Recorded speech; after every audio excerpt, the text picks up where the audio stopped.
Okay, today we are diving deep into one of the planet's most magnificent, but also most fragile ecosystems. We're talking about these sprawling underwater cities of life, these ancient architects of the seafloor. I like to think of them as the tragic heroes of our modern ocean story. So let's get right into it, the incredible world of coral reefs. You've probably heard this phrase before, the tropical rainforests of the oceans. And you know what? It's a title they have absolutely earned. Just think about it for a second. Picture the sheer density, that explosion of life you find in a rainforest. Now imagine all of that, but underwater. It's the perfect way to start thinking about just how important these places are. All right, so keep that rainforest image in your head. Now, look at this number. Coral reefs, they cover less than 0.2% of the entire ocean's surface. I mean, that is a shockingly tiny footprint. It's practically a rounding error in the vastness of the sea. But, and this is a huge but, that's what makes this next part so mind-blowing. Yeah, despite that tiny footprint, coral reefs support about 1/3 of all marine fish species. 1/3! It's an incredible paradox, right? How can something so small be so unbelievably important? Well, that's exactly the question we're going to dig into. So, let's get to it. How do these tiny little areas, these ocean rainforests, manage to support such an incredible, vibrant world of life? Let's find out. All right, to really get this, we have to start small. We need to meet the tiny builders themselves and uncover the secret life of coral. So we're gonna have to zoom in, like way in, to meet the master architect behind this whole operation. And here they are. You see, these massive structures. Some of them are even visible from space. They're not rocks, they're not plants. They are built by colonies of countless tiny little animals, and each one is called a polyp.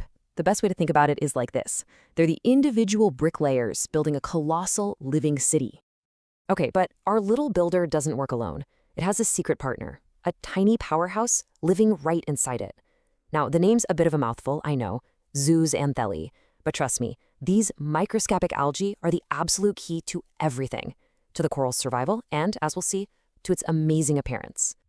So what's the deal between them? Well, it's pretty much the perfect partnership.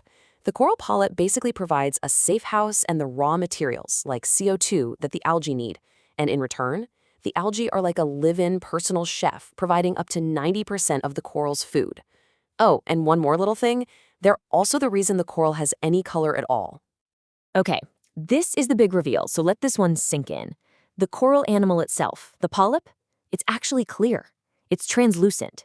And its skeleton is white. So all those breathtaking reds and yellows and purples you picture when you think of a coral reef, that is not the coral. That's the color of the algae living inside it. Seriously, burn this fact into your brain because it is the key to understanding what happens later. So, how does this all add up to a giant reef? Well, it's an incredibly slow and patient process. A single polyp pulls elements out of the water to build its hard little limestone skeleton. When it dies, a new polyp builds its home right on top of the old one. Now, just imagine that process repeated by millions and millions of polyps, layer by layer, for thousands and thousands of years. That's how you get these massive, complex structures we see today. Okay, so we know what they are, we know how they're built, but so what? Why does any of this matter? Well, because these are so much more than just pretty underwater structures. They are, quite literally, the pillars of the ocean. And they don't just support marine life, they support us too. The benefits we get from reefs, what scientists call ecosystem services, are just immense. I mean, forget for a second that they're biodiversity hotspots. They act as living seawalls, literally absorbing up to 97% of a wave's energy, which protects our coastlines from storms. They're the foundation of fisheries that feed millions and millions of people. We're even finding new medicines in reef organisms. And all that limestone they're building, that's locking away huge amounts of carbon from the atmosphere. And of course, all of that translates into cold, hard cash. We're talking staggering amounts, tens of billions of dollars every single year. The livelihoods of hundreds of millions of people are directly tied to healthy reefs.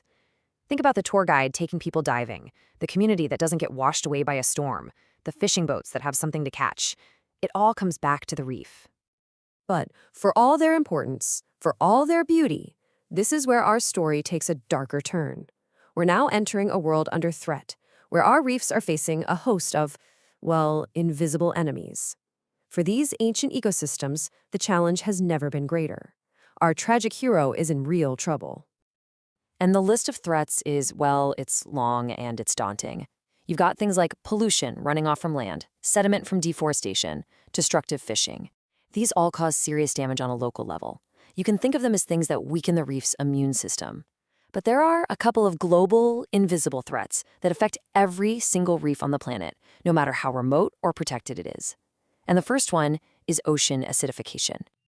It really all starts here.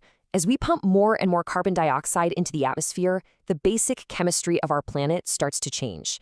And the ocean, well, it's right on the front lines of that change. You see, the ocean acts like this giant sponge. It soaks up about a quarter of all that extra CO2 we produce. But there's a catch. When it does that, it changes the water's chemistry. It lowers the pH, which just means the water becomes more acidic. And here's why that's a huge problem. Remember that building process we talked about? The little polyps making their limestone skeletons? Well, more acidic water makes that whole process chemically way, way harder. It's like trying to build a house when your bricks are slowly but surely dissolving. But that's only half of the story. Now we get to the other major global threat. And honestly, it's the most visible and heartbreaking sign of a reef in crisis. We're talking about coral bleaching. It's what happens when the stress becomes too much and the reef sends out this ghostly white distress signal. And remember that big reveal from before? This is where it all comes together. We said the color comes from the algae, right? Well, when the water gets too hot for too long, the coral gets stressed out, and it literally kicks out its roommate. It expels the Zooxanthellae. And without that colorful algae inside, all you see is the translucent polyp over its stark white skeleton. The difference, as you can see, is just shocking. A healthy reef is a kaleidoscope of color and life and movement. A bleached reef? It's a ghost town. Now, to be clear, it's not dead. Not yet. But it has lost its main food source. It's essentially starving, and it's incredibly vulnerable. So what does it take to push a reef over the edge like this? You might be surprised. All it takes is for the water temperature to rise just 1 degree Celsius above its normal summer maximum. 1 degree. That's it. For us, that's nothing. But for a coral reef, that tiny change can be the difference between life and death. And here's the final urgent piece of the puzzle. Like I said, a bleached coral isn't dead. It can recover. If the water temperature drops back to normal in time, the algae can come back. But here's the problem. As these warming events happen more and more often, the corals just don't get a break. They don't have the years they need to fully recover. They're being pushed to the brink again and again and again. Which, of course, leaves us with the one big, ultimate question. We've seen just how complex and important these ecosystems are. We've seen the profound threats they're facing. The story of our tragic hero isn't over yet. Its final chapter still needs to be written. The real question is, what part are we going to play in writing it?